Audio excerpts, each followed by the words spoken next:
अस्सलामुअलैकुम सामीन। 5 ज़िलहिज्जा की तारीख शुरू हो चुकी है, 23 जून है।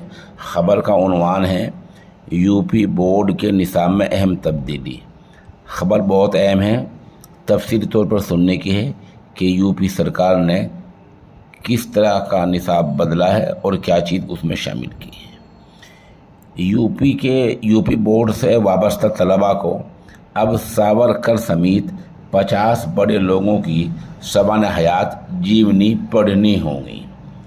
सावरकर के अलावा भारत रत्न मदन मोहन मालवीय, पंडित दीनदयाल उपाध्याय, महावीर जैन, अरविंद घोष, सरोजिनी नायडू, राजा राम मोहन राय, नाना साहब के नाम शामिल हैं। इसके साथ ही अखलाकियात में योगा, खेल, फिज़िकल एजुकेशन के मज़ामीन शामिल हैं। इनकी सवान उम्री जुलाई में स्कूल खुलने के बाद पढ़ाना शुरू हो जाएंगी। ये मजमून तमाम तलबा के लिए लाजमी है और इनमें पास होना ज़रूरी है।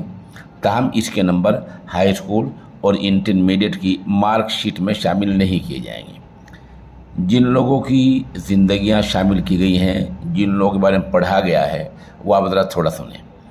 चंद्रशेखर आज़ाद, बरसा मुंडा, बेगम हज़रत महल, वीर कंवर सिंह, ईश्वर चंद्र यादव, गौतम बुद्ध और छत्रपति शिवाजी, विनायक दामोदर सावरकर, विनोबा भावे, श्रीनिवास रामानुजन और जगदीश चंद्र बोस जैसे बड़े लोगों की सवान उम्री ये 9वीं क्लास में होंगी। 10वीं क्लास में क्या होगा? हाई स्कूल में रोशन सिंह, मंगल पांडे, सुखदेव, लोकमान्य तिलक, गोपाल कृष्ण गोखले, महात्मा गांधी, स्वामी विवेकानंद, खुदीराम बोस की सवान हयात पढ़ाई जाएंगी। फिर 11वीं क्लास में क्या होगा? 11वीं क्लास में भगत सिंह, राम प्रसाद बिस्मिल, डॉक्टर भीमराव अंबेडकर, सरदार वल्लभ भाई पटेल, पंडित दीनदयाल उपाध्याय, महावीर जैन, मदन मोहन मालवीय, अरविंद घोष, राजा राम मोहन राय, जैसा हमने पहले बताया। और 12वीं क्लास में क्या होगा?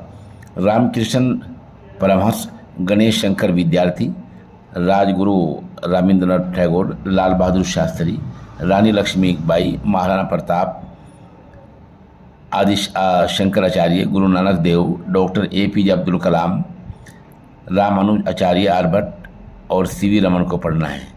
ध्यान रहे कि 27,000 से ज़्यादा सरकारी इमदाद याफ्ता और गैर इमदादी स्कूल हैं, ये 9वीं से 12वीं जमात के 1 करोड़ से ज़्यादा तलबा को ये सवान हयात पढ़ाए जाएंगे। इससे आप अंदाज़ा लगा सकते हैं कि यूपी सरकार ने किस तरह भेदभाव किया है और जो मुस्लिम हीरोज़ हैं उनको किस तरह नज़रअंदाज कर दिया है। और ये उस वक्त है जबकि अमेरिका में हमारे वज़ीर आज़म ने आज ये बयान दिया है कि हिंदुस्तान में कोई इम्तियाज़ नहीं बरता जाता। और इम्तियाज़ किसे कहते हैं? अगर आप 50 लोग गैर मुस्लिम इसमें शामिल करते हैं तो कम अज़ कम 10 आदमी अहले इस्लाम के जो हीरोज़ हैं उन्हें शामिल करना चाहिए थे।